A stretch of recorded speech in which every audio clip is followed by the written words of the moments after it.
So during and after the Holocaust, the commandment Zachor, or remember, became a sacred duty for survivors of the Shoah.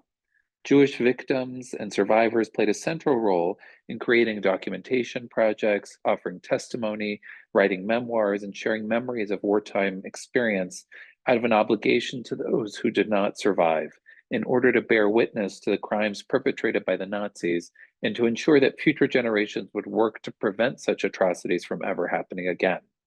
But the meaning of that memory has evolved over the past 80 years. The Holocaust has, on the one hand, become a cornerstone of contemporary Jewish identity. For example, in the Pew Foundation's Portrait of Jewish Americans, 73% of respondents identified remembering the Holocaust as essential to Jewish identity. At the same time, as growing numbers of Jews identify themselves in a secular manner as Jews of no religion. Likewise, we can see in Israel that as time from World War II grows, the Shoah comes to play a more central role in Israeli national identity, collective memory, and politics. Almost 10 years ago, in April of 2015, the previous president of Israel, Reuven Rivlin, noted at the annual Holocaust Remembrance Day, Yom HaShoah V'Gvura ceremony, that all Israelis were like survivors of the Holocaust. As he noted at the time, 70 years after the liberation of the death camps, we stand before you and we swear an oath and promise. All of us, quote, each and every one of us have a number tattooed on the arm. And in the aftermath of October 7th, it seems likely that such associations may only continue to grow. Nonetheless, even as paradoxically distance from the event seems to demonstrate that the Shoah or Holocaust has become a more central component of contemporary American and Israeli Jewish identity, the inability to convey the traumatic nature of the experience means that the memory of the event is constantly mediated and reformatted for social, cultural, and political purposes, while the true nature of the event itself still remains elusive. The commandment Zachor, remember, is repeated nearly 200 times in the Hebrew Bible, with both Israel and God commanded to remember the Sabbath, remember the covenant, remember the Exodus from Egypt. Judaism is a religion of remembering and implicitly of not forgetting. As Yosef Chaim Yerushalmi has argued, the commandment to remember has been central to the survival of the Jews in dispersion over thousands of years.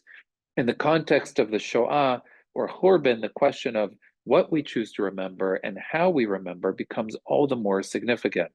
We know that the importance of the commandment Zachor, to remember, and the newer commandment to bear witness have been integrated into modern religious Jewish observance in the wake of the Holocaust.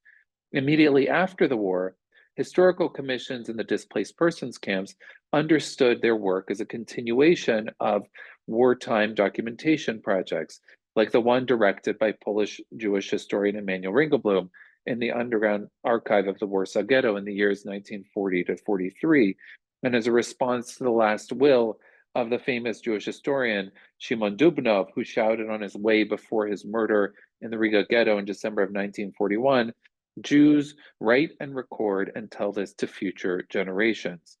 Here we can see a poster from the displaced persons camps included in the exhibition that invokes the Zachor commandment directly, with a simultaneous awareness of the tensions between trauma, testimony, and time.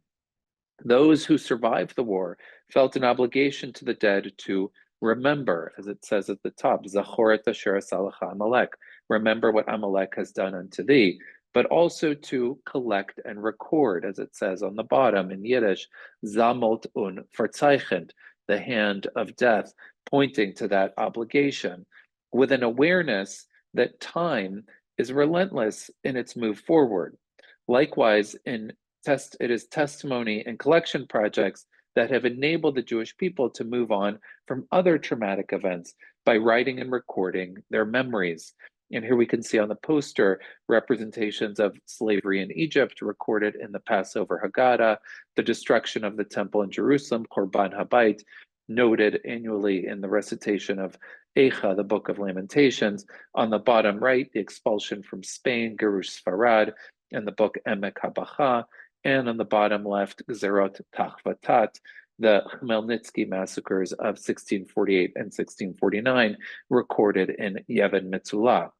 But we are still left with a dilemma.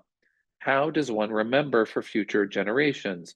Or how does one fulfill the commandment to remember once events have passed? In the case of those who experienced the attack from Amalek, noted in the biblical verse where this comes from, Zachor, to remember what Amalek has done unto you, they are commanded, or Moses is commanded, to record the collective memory of the group, to write a history of the events.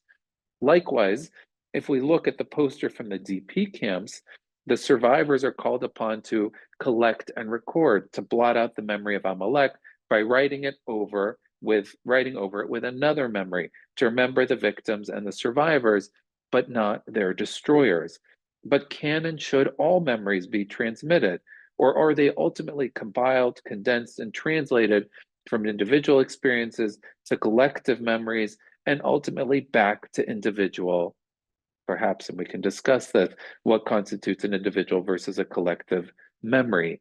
How does individual memory become collective memory? And how is it passed from one generation to the next? And how can the memories of millions be preserved? Within this context, what I'd like to do today is examine the role survivor testimony and literature has played in shaping memory of the Holocaust since the war. With the passing of the survivor generation, amidst rising anxiety about how to continue to tell the stories of survivors, what role will the voices of survivors play in the future? Will survivor testimonies continue to help fulfill the commandment to remember and not to forget? And how have the factors of trauma and time affected the abilities of survivors to communicate their experiences through testimony, knowing the impossibility of language to convey what Primo Levi referred to as the demolition of a man, the awareness that there is an unbridgeable chasm which would divide those who were there and those who were not. What shape will the memory of the Shoah or the Holocaust take in the 21st century once the last generation of eyewitnesses to the event passes from the earth? As of course, this is a rather broad topic and our time is limited, what I'd like to focus on today is a number of specific examples, mainly from the Warsaw Ghetto, the subject of the book that was noted on the Jewish Heroes of Warsaw, the Afterlife of the Warsaw Ghetto Uprising. These examples will proceed from direct eyewitness accounts to indirect accounts, post-war accounts, and testimonies given some 15, 35, 50, and 75 years after the event. Now, just briefly about the Warsaw Ghetto. By the fall of 1940, the Warsaw Ghetto was the largest urban ghetto in Europe, with close to 450,000 Jews, what was approximately 1/3 of the total population of Warsaw, crowded into approximately 2% of the city's area, just over 1.3 square miles. During the war, Jews in the ghetto felt an obligation to document their experiences both for themselves and for future generations.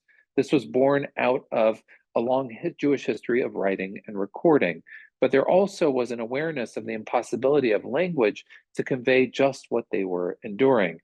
Emanuel Ringelblum's work in the underground archive of the Warsaw Ghetto has been documented by Sam Casso in his book and the excellent documentary film, Who Will Write Our History? One of the lesser known but equally astute observers of events in the ghetto, however, was Chaim Kaplan, born in 1880 in a village called Horodicha near Banovice, present-day Belarus. Kaplan received a Talmudic education at the famous Yeshiva of Mir, and in 1902 settled in Warsaw, where he founded an elementary school, elementary Hebrew school, of which he was the principal for nearly 40 years.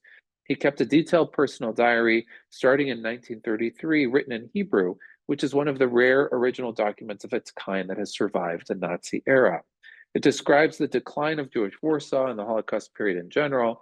The diary, as Kaplan put it, became, quote, my soul, my brother, my colleague, and companion.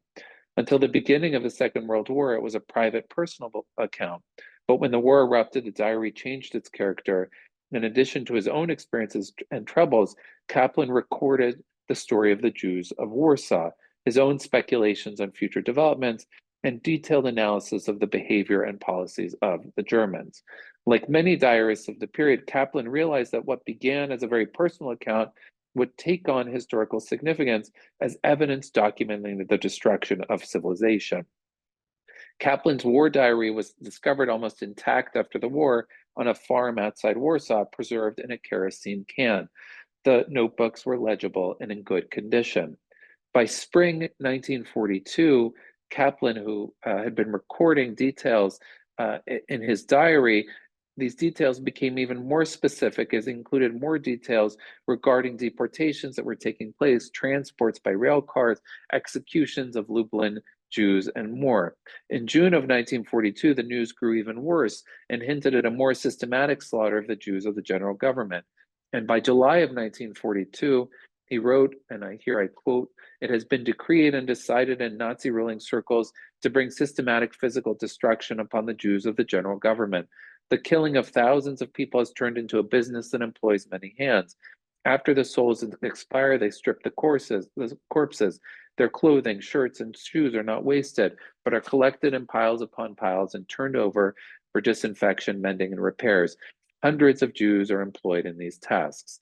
Kaplan recorded the sense of bewilderment and confusion on the part of the ghetto's population as liquidation approached, along with the dashed hopes of survival and the terror of deportation. "There is," he wrote in June of 1942, an instinctive feeling that some terrible catastrophe is drawing near for the Warsaw Ghetto, that no one can determine its time or details.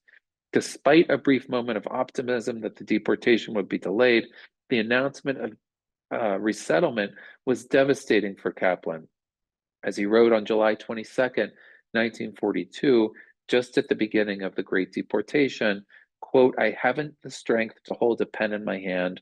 I'm broken, shattered, a whole community of 400,000 people condemned to exile." The decimation of the Warsaw Jewish community left Kaplan broken and shattered. It is believed that he and his wife were murdered in Treblinka in August of 1942. The literary scholar Amos Goldberg argues that the Shoah encompassed a series of devastating traumas that destroyed human beings entirely, even those who managed to survive. Goldberg argues that Holocaust diaries need to be read as documents detailing the process of human destruction in real time. Using the work of Dominic LaCapra, Goldberg suggests, quote, "Trauma is an experience that cannot be adequately represented in language or other symbolic means.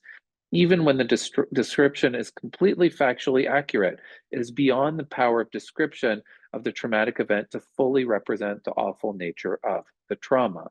The inability of language to represent trauma poses a challenge both for those who witnessed the events and felt an obligation to write and record, and for those of us who attempt to receive this knowledge, even if it is incomplete." Rachel Auerbach, who had worked with Ringelblum in compiling materials for the Oneg Shabbos archive, was an eyewitness to the destruction of the ghetto. In March of 1943, Auerbach escaped to the Aryan side of Warsaw, where she was enlisted as a courier for the Jewish underground.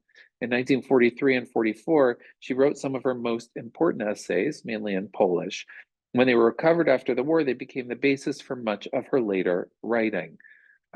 Her Yiskor 1943 was a particularly gripping elegy on Warsaw Jewry, and the only work of Auerbach's to be translated. Well, now more works have been translated, but David Raskis wrote a very important translation of this in his literature of the Holocaust.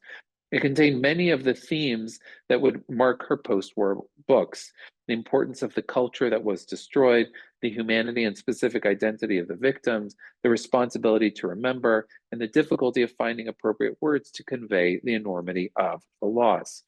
Writing on the Aryan side of Warsaw in November 1943, Auerbach wrote her own Yiskor memorial prayer, recalling the Jewish prayer for the dead recited 4 times a day on Jewish holidays, but which 4 times a year on Jewish holidays, but which Auerbach felt compelled to recite 4 times a day. Let's pay attention to how she attempts to describe the destruction of Jewish Warsaw in language that can capture the enormity, the terror of the destruction, but which also involves her readers in the act of collective remembering. right? So you can see she is sharing her own memories, but also sharing with her readers this idea that we should also engage in this process of remembering individually and collectively. Her Yizkor prayer would go on to list all of the different types of Jews deported to their horrible deaths from the ghetto: children, boys, girls, Jewish young men and women, workers, students, pioneers, pious Jews, artisans, workers, mothers, fathers, grandfathers, grandmothers, as she wrote, quote, those who counted more and those who counted less, petty thieves, street vendors, bagel sellers, ghetto peddlers, ghetto smugglers, and more. Too many to list and too many to be remembered by name. And as she wrote, at the end of the prayer, in which everyone inserts the name of the member of his family, there is a passage recited for those who have no one to remember them and who at various times have died violent deaths because they were Jews, and it's people like those who are now in the majority. Jewish masses sinking helplessly in the deluge of destruction. This was the image of Jewish Warsaw Auerbach could not erase from her mind.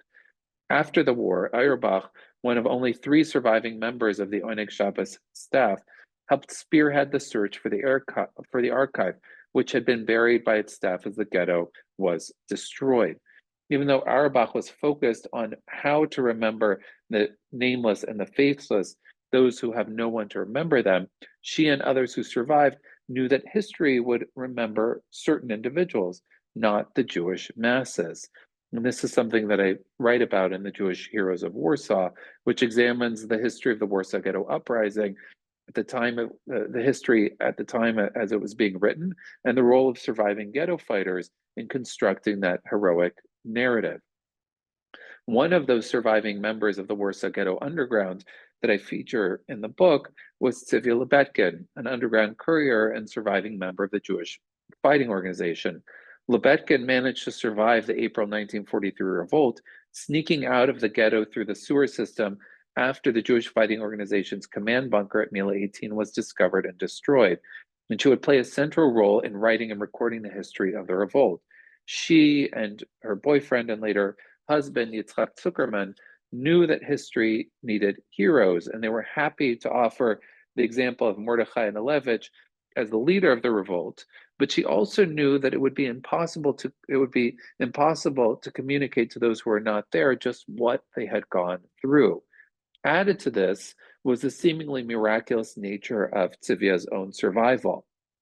Tzivia had been reported dead in the Hebrew language press in Palestine in May of 1943 in the context of the revolt, only to return from the dead and offer her eyewitness testimony, or seemingly return from the dead, offering eyewitness testimony after the war in 1946. Zuckerman and Lebetkin stayed in Poland and fought in the Warsaw Uprising of fall of 1944 before being liberated by Soviet troops in January of 1945. Lebetkin left Poland in May of 1946 and arrived in the Yishuv in June of 1946, where she provided extraordinary firsthand testimony to members of the labor movement, the Haganah, and the Palmach upon her arrival in Palestine. On June 8, 1946, at Kibbutz Yagur, Tzivia seemingly returned to life as she described the Holocaust for 8 hours straight in this remarkable testimony. In her testimony, she argued to her audience that, quote, perhaps the only thing which sustained us still in life was you, the land, the yishuv, the workers' movement, the kibbutz, the home. It was only thanks to you that we stayed alive. It was only the feeling that nonetheless over there in that distant land, there are friends, there is a home thinking of us, worrying about us. Only this feeling sustained us in life. Subsequently, in Davar, in the Hebrew language press, in the Yishuv in Palestine, and in Commentary magazine, we have reprinted descriptions of the final days of the uprising and her escape from the ghetto through the Warsaw sewers.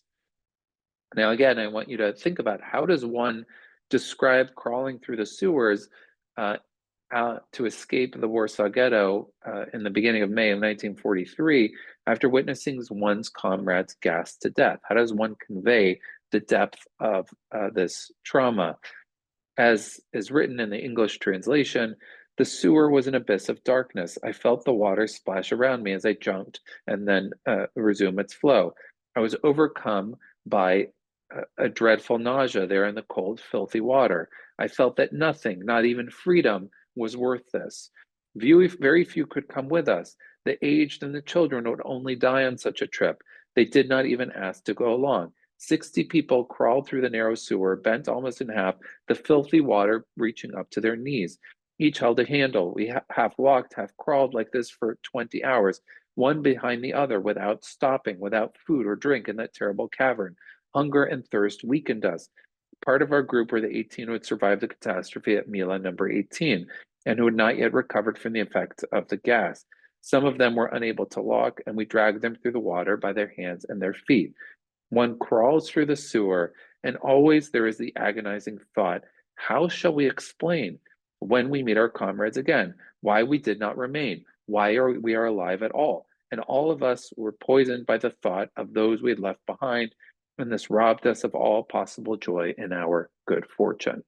And again, we can see here, and perhaps we can discuss this, the layers of how does one convey this experience and the guilt, and what should one tell as part of conveying this testimony, but also accounting for the guilt they feel for leaving people behind, and then the questions that the audience must have of you as they're listening or reading your testimony. Later, Lebetkin and Zuckerman would be driving forces behind the creation of Kibbutz Lochamei Getaot on April 19th, 1949, with a groundbreaking ceremony taking place on the anniversary of the Warsaw Ghetto Uprising. There, Zuckerman in particular would embark on a series of projects to write the history of Jewish resistance during the war. Both Zuckerman and Lebetkin would play dramatic and indeed starring roles at the Eichmann trial, where Rachel Auerbach consulted with Gideon Hausner and the prosecution, encouraging the extensive use of survivor testimony against Eichmann, emphasizing the heroic resistance of the ghetto fighters rather than the traumatic liquidation of the ghetto. At both the 1946 Kibbutz Yagur gathering and the 1961 Eichmann trial, Lebetkin delivered her testimony in Hebrew for an Israeli audience. The 1947 commentary account that I shared before was translated into English for American readers. Now let's see if this will work. I just want to play a brief clip of Tivia from the Eichmann trial.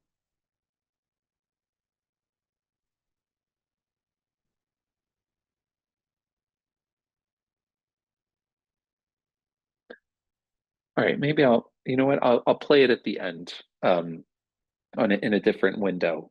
This and another testimony that I want to share with you. Now, I note the language of testimony because this adds another layer to our series of barriers to comprehension. Trauma, time, space, and emotional distance. How adequate is language to translate across these divides? And just briefly, in his 1986 Nobel lecture, Elie Wiesel reflected on the ways in which the obligation to testify confronts the inability to comprehend. As he writes, we tried, it was not easy, at first because of the language. Language failed us. We would have to invent a new vocabulary, for our own words were inadequate, anemic, and then too the people around us refused to listen. And even those who listened refused to believe, and even those who believed could not comprehend. Of course they could not, nobody could. The experience of the camps defies comprehension. Even so, after the war, survivors gave testimonies, wrote memoirs, and contrary to popular belief, there was, of course, no quote-unquote silence after the war. The Holocaust was discussed frequently in many contexts, and the Warsaw Ghetto Uprising became the prism through which most Jews chose to remember the events of the war. But how did most audiences learn about such events?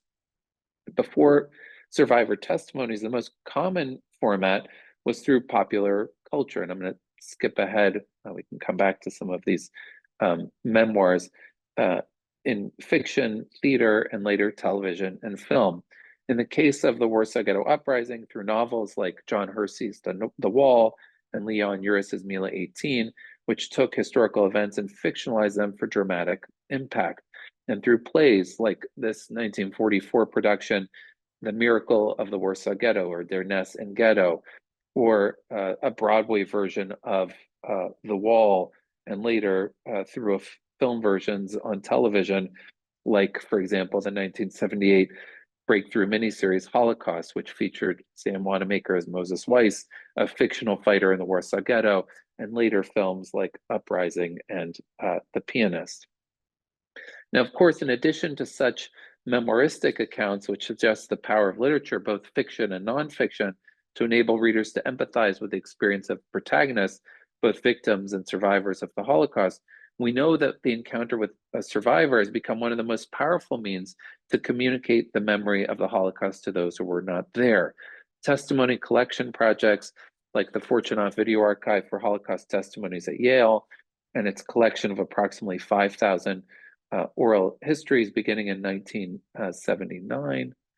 Oops, I'll just skip ahead here. Beginning in 1979, and or for example, the Shoah Foundation's Visual History Archive, which has collected over 50,000 survivor testimonies, are incredible repositories for history, education, research, and collected memory. And let me see if this will play. I wanted to play for you an excerpt from. I want you to know my mother wasn't even 40 years old. All right, I will play this at the end because it seems to not be playing the video properly. I'll play both of these videos at the end, and then we can reflect on them. This is a testimony of Helen Kay, a survivor born in Warsaw in 1924, who's 55 years old at the time of this recording. And the excerpt that I'm going to play for you is a testimony of her describing the Warsaw Ghetto Uprising as she seeks shelter in the ruins of a burning building. All right, I'll play this at the end rather than stopping the share here. Now, one of the things that we can see in the Fortunoff video testimonies, recorded in many cases 35 or more years after the war, is that in most cases, these are examples of very early video testimonies recorded with a psychiatrist who is also a survivor, Doris Laub, that also clearly convey the urgency and the emotion of an early testimony. And there's been a good deal of research on video survivor testimony and how to use it for historical research, for educational purposes, and the way in which it constitutes a form of mediated memory.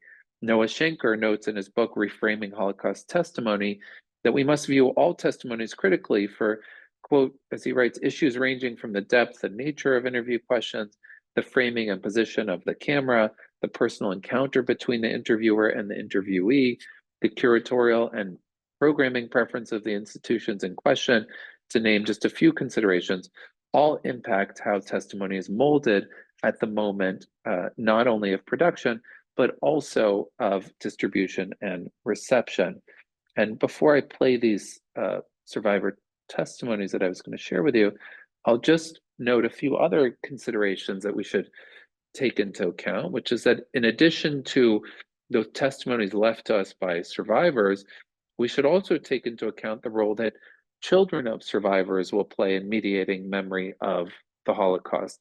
With the passing of the survivor generation, amidst rising anxiety about how to continue to tell the stories of survivors, we've seen many second and third generation descendants of survivors creating organizations around the world determined to keep the stories of their loved ones alive. Now, while some children have made telling and retelling the stories of parents and grandparents a focal point of family lore, creating elaborate familiar ceremonies to guarantee memorialization, or traveling with survivors to sites of persecution, other children within the same family have done exactly the opposite, creating an emotional distance from the subject matter.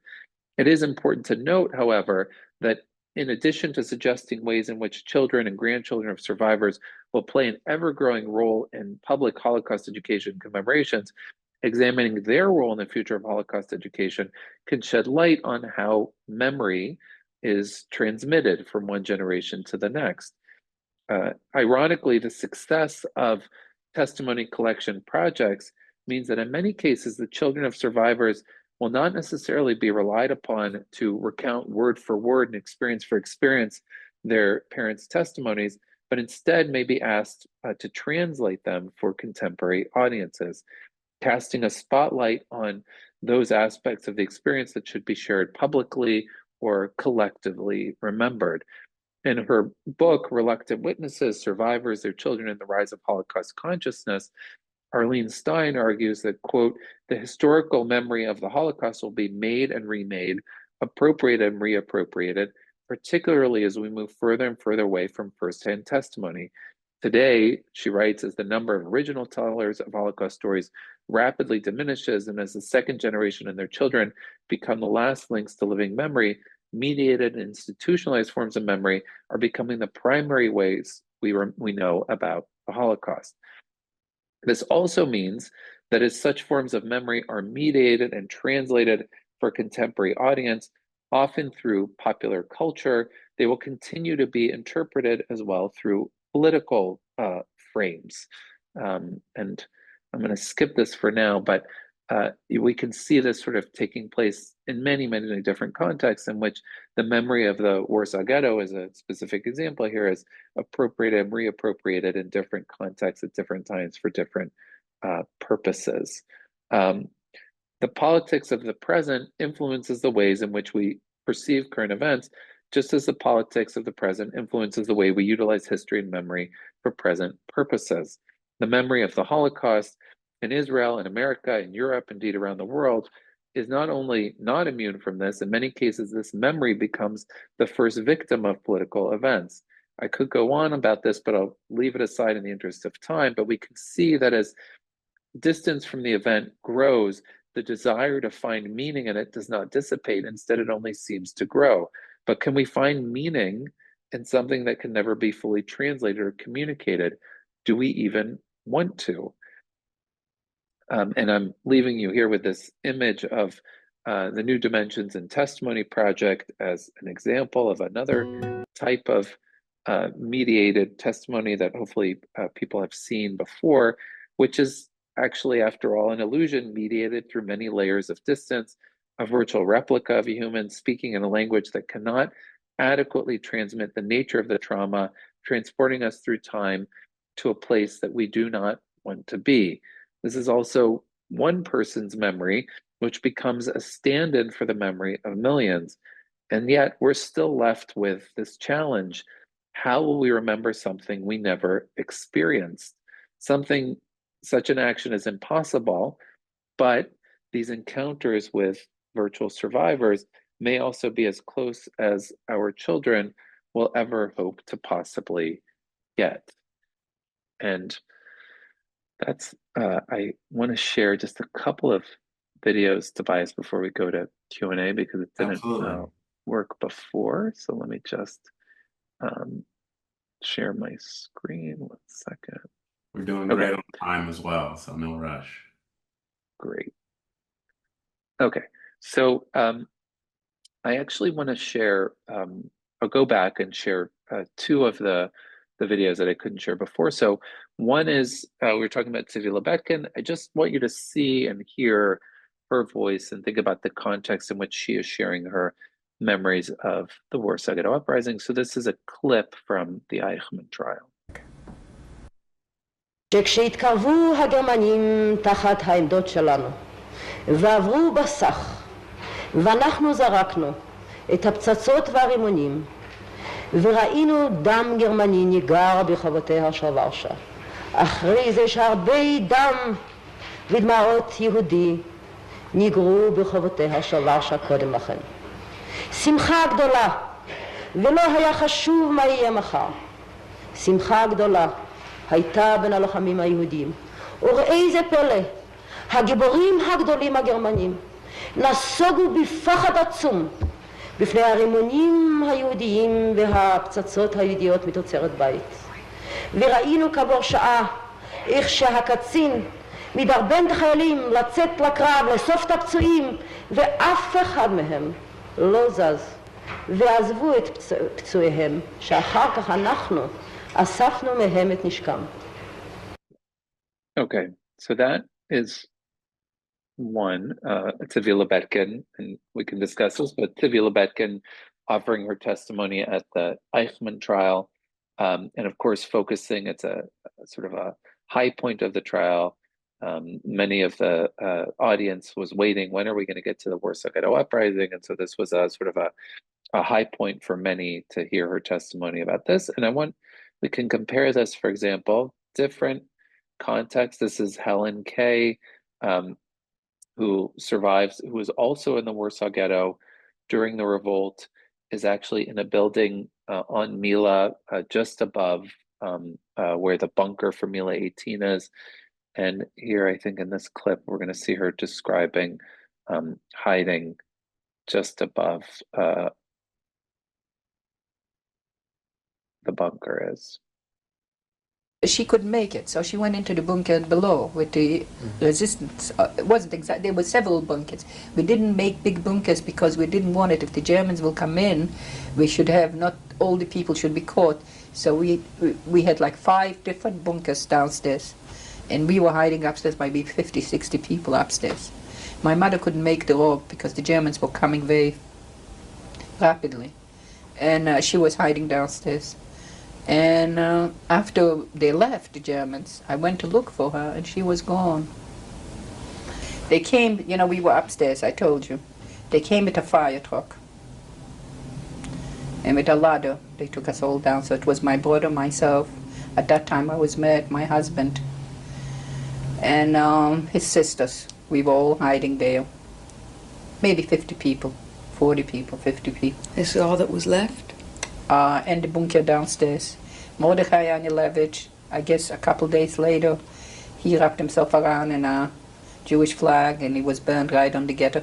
It was burning. Everything was burning. You couldn't stay there. They smoked us out. The people had to get out from the houses. We couldn't hide. And then, not only on top of this, after the houses were burning, they came in and they demolished them. So even if you were hiding, the people got suffocated underneath. You said you were married. I got married in the ghetto. Why? My father, before he was taken away. I'm gonna stop it there. I mean, it's a very I just want to share with you that this is a testimony which is accessible on. So you can see here, this is a Fortunoff Video Archive testimony that you can access through the Yale account. This Helen Kay edited testimony. This is an edited excerpt from a much longer testimony, but it gives you a sense, first of all, for the distinctive nature of this approach, the way that the interviewer is interviewing this subject. It's not just an accounting of the recording of the history, but it's also a deeper probing into certain emotional aspects of one's experiences. And it's anyway, there's a lot that we could say about this, but I wanted to be sure to share